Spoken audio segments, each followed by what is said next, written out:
The CEO Diaries, powered by Harper Ellis Hair Co. What's up, guys? Welcome back to another episode of the CEO Diaries. And I cannot wait to bring a couple more secrets and a little bit more of exposing terror for you. So today, what I have planned is I want to talk a little bit more about challenges. Oh. So, this has a little bit to do with, more so business. Last episode was a little more personal. This one we're going to kind of stick to just business. Does that sound good? Let's do it. Okay, so what is the most challenging thing for you that you are facing as your role as a CEO? Right now, in our phase, I can't even talk, of growth, let me just put it this way, and I don't want this to sound unhumble. Mm-hmm. Where we've gotten to now has not been easy. Don't get it twisted. Mm. But where we're going to next will be extremely challenging. Yeah. So I am dealing with a lot of growing pains, and it's so painful. Like, lots of things that I'm like, it doesn't come easy. It doesn't come natural. I'm building out teams inside of our business that, has not been like easy for me to build. I'm like searching for people that are willing to do sometimes the things that no one wants to do. And so that is the challenge right now. I am really having to dial it back and go, okay, keep everyone on the path of growth and keep everyone on board so people don't fall off the ship. But then I'm having to build out these little teams on their own little boats. And it takes a lot of brain power. Yeah. So I will say about 6 p.m. every night, I am fresh out of brain cells. Yeah.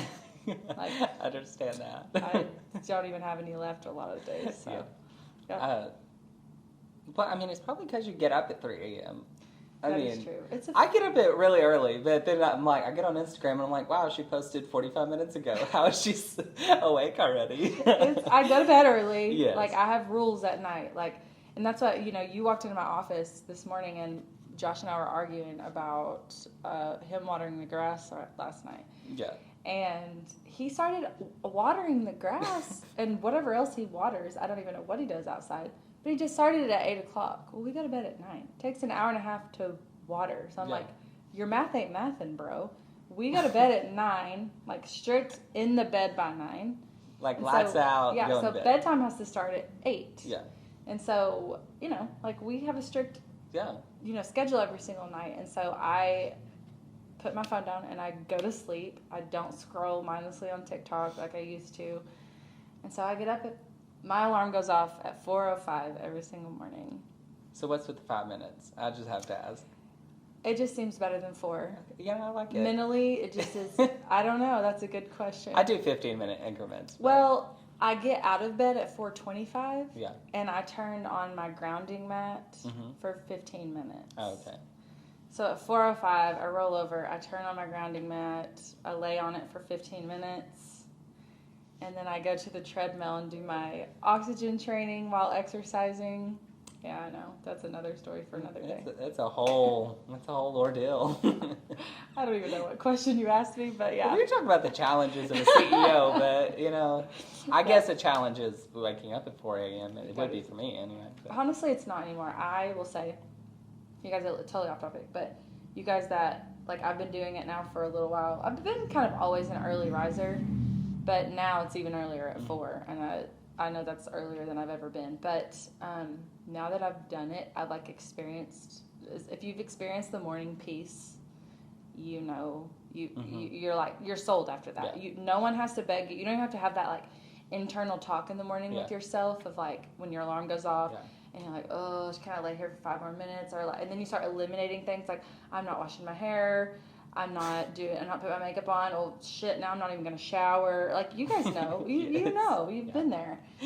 And so if you would just give yourself the opportunity to experience what I call the morning peace, there is no conversation in the morning. My alarm goes off, which I lay there on my grounding mat, but I'm up. I want to be up because that is my time, and then I'm so prepared for my day. So if you could just get yourself to experience the benefits. Yeah.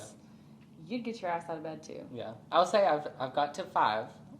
I've always been a 6. I'm now to 5. But you don't have to fix your hair, blow dry it, So, like, you can do 5. I mean, for the podcast day, I had to do a little bit more than I normally do, and I was Yeah. definitely feeling the rush, and I was like, okay, this is why she gets up at 4. Right. But Right. we're Gotta trying shower. to tackle everything. Especially because after I do my morning superhuman protocol, then I go to the gym. And so when I come back from the gym, like 9 times out of 10, I have to wash my hair because I've been laying on those gross mats and they don't really sanitize that well. Anyway, long story short, I have to shower. So I'm called out.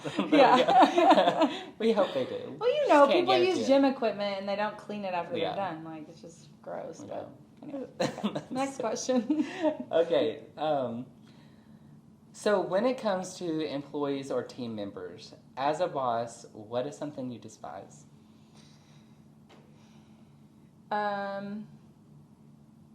This was actually put on my Instagram. Mm-hmm. And something I despise. Oh, I know what it is. It drives me bananas when someone, like a new opportunity is approached and immediately, people are like, immediately no. Like, I don't want to do it. That doesn't sound fun to me. I'm not the person for that, or I'm not going to be good at that. That almost pushes me over the edge. Yeah. Like, if you watch really closely inside of our environment and that happens during the day, my mood will instantly change for the rest of the day. Because I'm like, how could you decide that you're not good at something, or you might not like something? Because what if you did? Yeah. What if you did turn out to be good at it? What if you did turn out to like it? Mm-hmm. Like, can you imagine how your life would change for the better? Mm-hmm. So that pisses me off royally when people say that.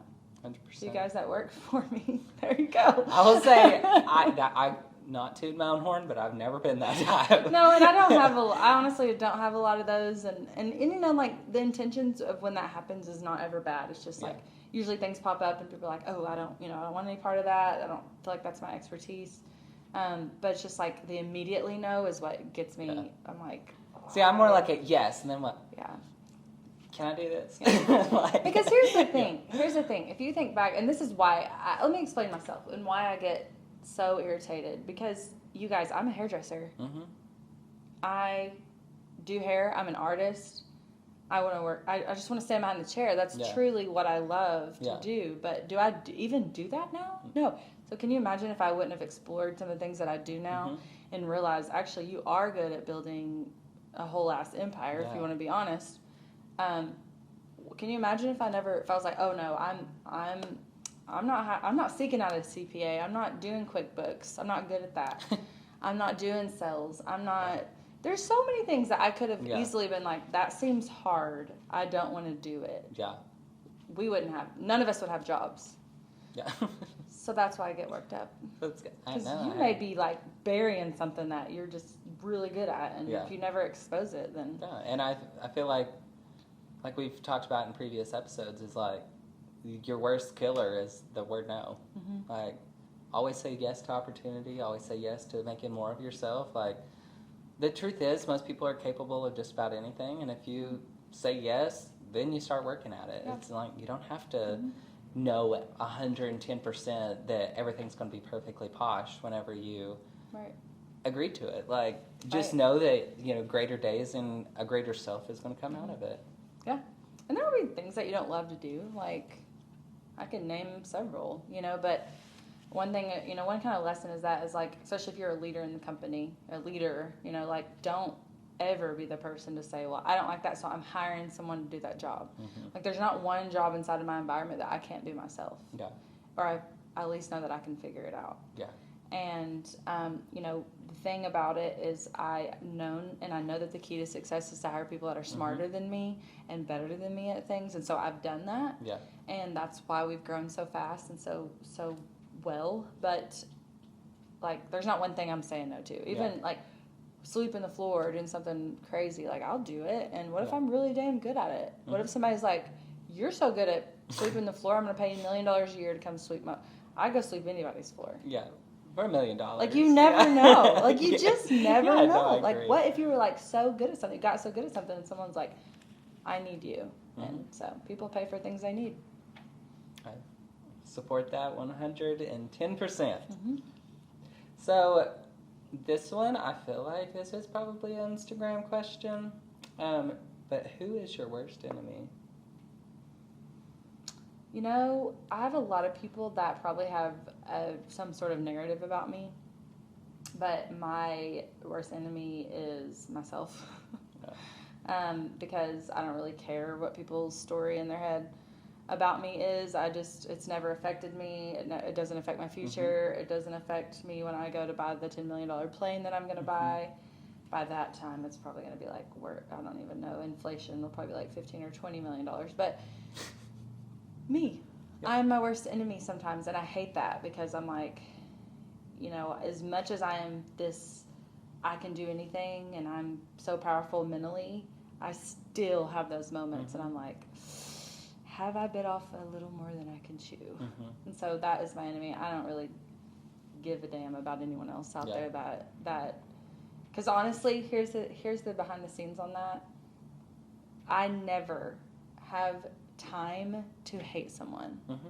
Like, I don't have time. Yeah. And even the people that have done the worst things to me, like, I don't have time to even think about them. And so, like, if you have time to hate on me, talk about me, like, be my enemy, like, you need to get a job or two. Yeah. That's my opinion. Maybe a therapist as well. Maybe a therapist. Like, go. You're not using your total value if you have time to do that for someone else because, like, you are just being a waste of fresh air. Yeah, I feel like that is very much a lesson that you've, always viewed. And, I want to validate it because I feel like sometimes on podcasts people think, so scripted, like, wow. But, like, that is something, like a situation a couple years back, there's a certain someone that I was, like, not super fond of. And one of these quotes or kind of statements that you made to me is, like, you allowing yourself to hate that person is allowing that person to win. And so, like, you're allowing that person to defeat you just by existing. Oh, yeah. And it's like, whether that person does anything to you or not, you're allowing them to cloud all of your thoughts, all of your judgments, all of your, your happiness. And, like, that was something that resonated with me. And, like, it was like immediately I was like, no, if I really despise you like I felt like I did, you're not going to win. So it's like, I don't really like, it's like, you're all right. So I started, like, looking for, like, the positives in, said person. Because it's like, you focus so much when you, like, try to hate someone. You focus on every bad thing about them, and you lose sight of, like, pretty much every person there's some good in. Absolutely. And so I think that... just some. But I think you can find it. And But even more so, you have to do it for yourself, not necessarily the other person. 100%. And like, there will be people that make it their, like, lifelong goal or dream to take you down. And the more that I grow, the more that I be successful, that happens. I mean, I have a relationship or a relationship that went completely sour in the last few years. I hired her out to do a lot of our marketing and stuff. And, like, her life goal and dream is to just take me down. And it's so apparent. Like, it's so apparent that people come to me a lot. And like, hey, what's up? And it's like, LOL. Like, did you see this? And I'm like, no, I didn't see it. Because it's funny. Like, I will never allow that person to win because why would I? Yeah. And they're not going to win because their goal is to just take me down. Yeah. And if you go into a situation with bad intentions, you're going to get bad results. Totally. So there's that. I'm my worst enemy because sometimes I wake up and I have thoughts that aren't completely positive, and I'm changing that about myself. So it's me. I love it. Do you feel like that is that's a common, like, amongst people, is like that they really are their worst enemy? Oh yeah. I mean, I think that, this world, we're always like, let's be nice to everybody and all these things, and I think that's good and all, but a lot of times, like, people are the meanest to themselves. And it's like, you would never talk to, like, I'm talking about myself, like, I would never talk to other people the way that I talk to myself sometimes. And then sometimes I'll snap out of it and I'm like, why would I have that mindset, why would I have, and so it's constant work, it's a constant head game where you have to be like, oh my gosh, you just have to snap out of it because it's easy to get in that rut. Yeah, I agree. Yeah. So aside from, like, you being your worst enemy, like, and I feel like that is probably what can, kind of cloud like some of your productivity. So what are some kind of like key tips of like, since you know how to like get rid of that, enemy yourself. So like, what are those positive things that help you with productivity? Yeah, I mean, I know this sounds cliche because I've heard this a million times, and it didn't click until like this year. Mm-hmm. Let's be honest, like a couple of months ago, this did not click for me, and I've heard this my entire life. If you do not get clear on what you're trying to accomplish and why you're trying to accomplish it, you will stay in that like wave of you might be productive one day, but the next day you're not, and you'll keep doing that. And like, I wake up every day like with this, and I know Kirsten, she asked me this question the other day. She was like, how do you deal with the roller coaster, or how did she word it? It was when we were in Malibu. So it was like, how do you deal with the ups and downs? The ups and downs. Yeah. And I answered it the same way. I was just like, and something I admire about Kirsten, she's always asking me those hard questions because she's learning. And I answered it the same way. I'm like, Kirsten, when I wake up every single day, I have this like monster inside of me because I know what I'm trying to accomplish. And that goal is like way the hell over there. And if I don't wake up with that vengeance almost every single day, then I'll never get there. And so I want them so bad. I want my goals so bad because I've gotten so clear on that vision, and they resonate with me so much that like even on the weekends, like even on Saturdays when I'm not working and I, maybe not be my most productive, I'm, at home with my family, I'm still like that monster. Like I'm still like, I'll do things that, I probably shouldn't do when I'm trying to spend family time. But that's the thing about the balance thing. There's not balance. Like if you're going towards something, like, yes, prioritize your time so your family has 100% of your time and your business has, everything should have 100%. But if you wake up every day and you're like, this is what I'm accomplishing, like there is no weekends, there's no vacations. I had someone that I work with actually in finance tell me not long ago, like, how many actual vacations do you take a year? And I was like, oh, none. Like this year, I think I said I took my first one, which wasn't really true. I was like, none. And they like kind of discouraged me from that. And now that I'm a few months past that conversation, I was like, what the hell with them? Yeah. Like, I don't deserve, and it's not that I don't deserve. Like, I wake up and I want to do the things I do. I don't wake up and be like, oh shit, I got to do this and this and that because these are my goals. Like, what? That makes no sense. No, I don't care if I'm in Bora Bora sitting on the most beautiful beach in the world. Chances are I want to wake up and do something productive towards my goals. And so whether it's working out or business or whatever it is. And so like, stop with that bullshit, you guys. Stop with this like, oh my gosh, bless your heart, you deserve a vacation. Yes, of course you do. We all deserve it. It's not about deserving it. It's just like, I'm trying to go there faster than anyone else, and so that's just where I'm at. It's just how I've chosen to live my life. So, that's just, I don't even know what the question was, but the ups and downs, if you're so focused on your goals, you're not going to stray from that. Yeah.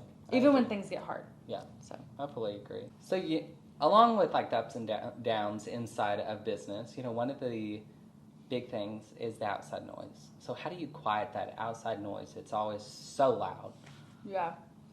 I mean, I think that like once again, I know that's not to be repetitive, but once you get so clear on like your goals and stuff, like I don't even care. Someone can walk up to me today and say the worst thing that I could even think of about me to my face. And I would just be like, ha! And I'd get in my Range Rover and I would leave and go home to my happy life. Yeah. And I wouldn't think anything else about it. Because I don't believe those things. No.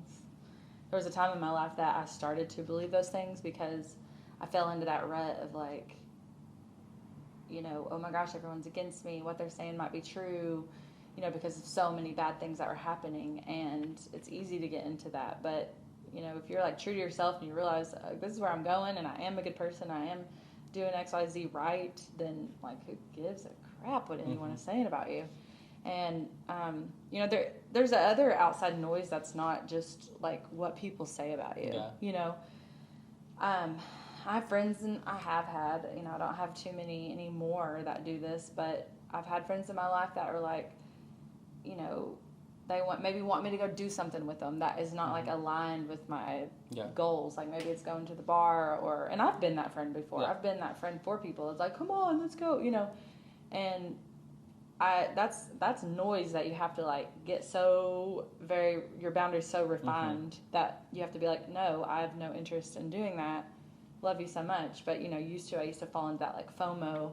That'd be like, oh, I don't want to miss out, and I would go anyway and then just like fully regret it. And there's a lot of outside noise other than what people are saying, and you just have to kind of categorize your people. Like there always will be noise. Like I have family now that's always like, don't work so hard, and you like my Nana. I'll just say, if my Nana's listening to this, I love you so much, and she's the wisest human I know. But the other day she's like, you need a full night's of rest.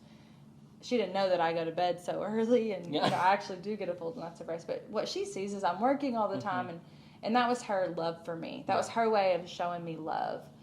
And I could have easily taken that differently or something like that. But you have categories of people, and like my business relationships, you guys are never going to say that to me. But like I want my family to like feel I go to them for that kind of love. Do you know what I mean? And like not everybody has to be like, oh, Tara's trying to make $100 million, and no, you're gonna go to Thanksgiving dinner and they're gonna be like, pass the salt. Like they don't care how hard I've been working. No. And so just know that like not everybody in your life has to like give you this like empowerment. I mean, I'm sure my family are so proud of me, and they are a lot. They get it. They know that I have goals, but like don't go. That's not their fault that they don't work in your everyday environment and see the chaos that you create. Yeah. So I don't know. Long story short, just like set your boundaries, have them clear, but like know that not everybody is in the same category. Yeah. So, yeah.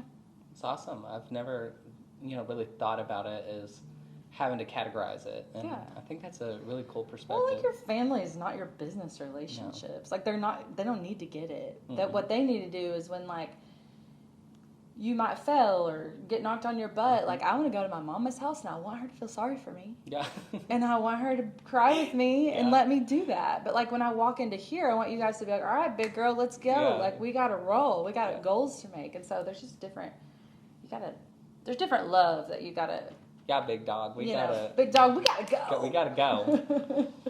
Hattie's laughing behind the camera. Yeah. That's how we talk to each other in this environment. Let's go, big dog. You gotta figure it out. Put your big girl panties. Yes, let's go. Yeah. So, with that, what are you? We've talked about your biggest regret and a biggest accomplishment within your personal life. Let's switch that. Let's answer that with business. So, can you answer those for me? Wait, say it one more time. So can you give me what your biggest accomplishment is in business and your biggest regret in business? I will start with my biggest regret. I just now, I'm 6 years in this year, and I just now learned to trust my instinct and learn to trust where I see red flags. And now that I see them and I'm very clear on them, I'm kind of a dangerous animal because I'm like, once I see them, it's like, boom, like it's almost like a laser beam. It's like, you're out, you're out, you're out, you're out. Yeah. And I know this past year I fired someone and they told someone else, word on the street, was like, yeah, Tara, she just cuts people out of her life really fast. Yeah. And that was what was said. And as if I was supposed to take that as an insult. Yeah. I'm like, yeah, damn right. I do cut people right out of my life because if you're going to come to me with that toxic behavior and just being oh yeah, the laser beam is just coming right at your head. And no death threats there, just laser beams that just burn you or something, make you go away. But just cut them out. Move on. So, yes, absolutely. So I wish that I would have learned that sooner. I wish that I would have, because there's been times where I'm like, I don't want to cut them out, even though, I saw red flags or I saw, the things that were wrong. I was I struggled with that because I love people and I want them to stay and I want them to grow with me, but it's not always the case. Yeah. So I wish I would have figured that out. But now that I've got it figured out, I am kind of relentless, and I'm proud of that. Second, my biggest accomplishment, I would say my team, you guys. Like, I get this all the time. Like, hardly ever a day goes by that someone doesn't be like, how did you do that? And I'm like, I didn't. I mean, I did, but I didn't. Like, you know, I'm so proud. My accomplishment is all these people that work here and are part of this because, like, everyone's so awesome. And, like, when you come into our building and our environments, everyone knows it. Everybody's like, what? How? Like, you know, you walk into sometimes, like, a room, like, you know, imagine your high school cafeteria. There's, like, 3 cool people in there. Let's be honest, okay? You walk into our environment, everybody is cool as hell. And just, like, not only are they cool, they're just, like, really good humans. And I am very proud of that. That is my biggest accomplishment, and I know that that has happened because I've stayed on the course of I want everybody to win, and so it's attracted the best people possible. So. And you know something I want to add, and just, I don't know why I feel the need to add this, but like kind of, you know, referenced it, kind of like the school cafeteria, you know, like you walk in, there's like those 3 cool people, you know, it's like there's always like cliques. Okay, well, I'll tell you one thing about our team is like we're all cool, in my opinion, but not one person's the same. No. Like, you would literally have, like, the cool person out of every clique, like, they're all in one room. Like, it is the coolest thing. Like, no one's the same. Everyone is very much an individual, and I think that is why we stand out so much, is because we have such different personalities on our team that we're able to cater to more of those types of people. Yeah. Well, I think that the one thing that and any leaders out there that's like, I want that, we as in not just I, but we have created what we call this is a safe space. Like, you have the freedom to be whoever you want to be. Like, you want to have different political beliefs, or you want to have different beliefs on life in general, like, bring it on in. We don't really care.